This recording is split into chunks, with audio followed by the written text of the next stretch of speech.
നമുക്കെല്ലാവർക്കും ഹോസ്പിറ്റലുകളിൽ പോകേണ്ട ആവശ്യം വരാറുണ്ട്. പക്ഷേ ഹോസ്പിറ്റലിൽ പോകുമ്പോൾ നമ്മൾ ഒരു കാര്യം ശ്രദ്ധിക്കാറുണ്ടോ? ബ്ലഡ് ബാങ്ക് എന്നൊരു സാധനമുണ്ട് ഈ ഹോസ്പിറ്റലുകളിൽ. ആ ബ്ലഡ് ബാങ്കിൽ ചില സമയങ്ങളിൽ ആരെയും കിട്ടാറില്ല. കാരണം ബ്ലഡ് ആവശ്യം വരുന്ന സമയത്ത് ആളുകളെ കിട്ടാറില്ല. അതിന് കാരണം എന്ന് വെച്ചാൽ എല്ലാവർക്കും ബ്ലഡ് ബാങ്കിൽ പോയി രക്തം കൊടുക്കാൻ കഴിയില്ല. പക്ഷെ കൊടുക്കാൻ കഴിയുന്നവർ പോലും രക്തം കൊടുക്കാൻ തയ്യാറാകാറില്ല. കാരണം പേടിച്ചിട്ടും പല കാര്യങ്ങളും കൊണ്ടുമാണ്. പക്ഷേ രക്തദാനം ചെയ്യുന്നത് ഒരു ജീവനെ, രണ്ട് ജീവനൊക്കെ രക്ഷിക്കുമെന്നാണ് പറയുന്നത്. കാരണം നമ്മൾ ഒരു തവണ രക്തം കൊടുക്കുമ്പോൾ അതിലൂടെ രണ്ട് ആളുകളുടെ ജീവനാണ് നമ്മൾ രക്ഷിക്കുന്നത്.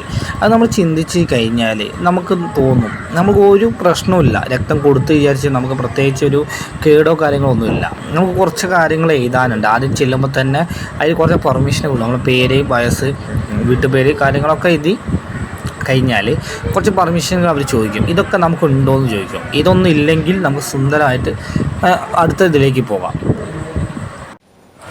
അടുത്തതെന്ന് പറഞ്ഞാൽ നമ്മളെ കയ്യുമെന്ന് കുറച്ച് രക്തം എടുത്തതിന് ശേഷം രക്തഗ്രൂപ്പും കാര്യങ്ങളും ടെസ്റ്റ് ചെയ്യാൻ വേണ്ടി എടുക്കും. അതിനുശേഷം അവർ നമ്മൾ ഉള്ളിലേക്ക് കൊണ്ടുപോകും രക്തം എടുക്കാൻ വേണ്ടിയിട്ടുള്ളത്. അപ്പോൾ അവിടെ കൊണ്ടുപോയതിന് ശേഷം ഞങ്ങൾ 2 പേരാണ് ഇന്ന് രക്തം കൊടുക്കാനുണ്ടായിരുന്നത്. അതിൽ ആദ്യത്തെ ആളാണ് ആൾ.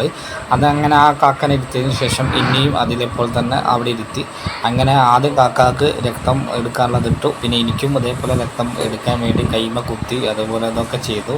ഒരു ബോളും കൈ തരും. അതിങ്ങനെ നമ്മൾ പ്രസ് ചെയ്തതിനനുസരിച്ച് ആ രക്തം ആ മറ്റേതിലേക്ക് പോയിക്കൊണ്ടിരിക്കും. അത് കാണിക്കുന്നത് അതിലേക്ക് ഇങ്ങനെ രക്തം പോയിക്കൊണ്ടേയിരിക്കും. അത് നമുക്ക് വലിയൊരു പ്രശ്നവുമില്ല. നമ്മളൊരു 6 മണിക്കൂർ നേരം മാത്രമേ റെസ്റ്റ് എടുത്താൽ മതി. ബാക്കിയൊക്കെ നമ്മൾ നോർമലാണ്. ഈ 6 മണിക്കൂർ എന്തിനാന്ന് വെച്ചാൽ ഭാരം നേരിട്ടതെന്ന് പറഞ്ഞു വെച്ചാൽ നമ്മൾ രക്തം കൊടുത്ത് ആ ടൈമിനുള്ളിലാണ് രക്തമൊക്കെ നമ്മളിലേക്ക് വരുന്നത്. 45 മിനിറ്റിനുള്ളിലൊക്കെ രക്തം നമ്മളുടെ ശരീരത്തേക്ക് വരും. പക്ഷെ എന്നാലും ഭാരെടുക്കുമ്പോൾ നമുക്ക് വലിയ ബുദ്ധിമുട്ട് വരും എന്നുള്ളത് കൊണ്ട് മാത്രമാണ്. അതിനുശേഷം നമുക്ക് ഇത് കഴിഞ്ഞാൽ നമുക്ക് അവർ തരുന്നതാണ് ഒരു ജ്യൂസ് തരും.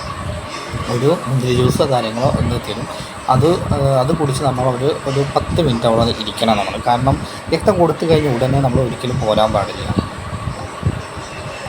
അങ്ങനെ പോർന്ന് കഴിഞ്ഞ് ചിലപ്പോൾ നമ്മൾ തല കറങ്ങി വീഴുക അങ്ങനെയൊക്കെ ഉണ്ടാകും. പക്ഷേ രക്തം കൊടുത്ത ഉടനെ നമുക്ക് ചിലപ്പോൾ കയ്യുമെന്ന് നല്ല രീതിയിൽ രക്തം വരും. പിന്നെ എനിക്ക് ആദ്യം രക്തം വന്നു, കയ്യുമെന്ന് നല്ല രീതിയിൽ വന്നു. അതിനുശേഷമാണ് ഞാനത് രക്തം കുറച്ച് നേരം കട്ടാക്കാൻ വേണ്ടിയിട്ട് അങ്ങനെ കൈ പിടിച്ചതിന് ശേഷം കട്ടായി. അങ്ങനെ അത് കഴിഞ്ഞു ഞാൻ പുറത്തിറങ്ങി. അതാണ് കയ്യുമ്മ ഉള്ള രക്തം കൊടുത്തതിൻ്റെ അടയാളമാണ് ഇത്.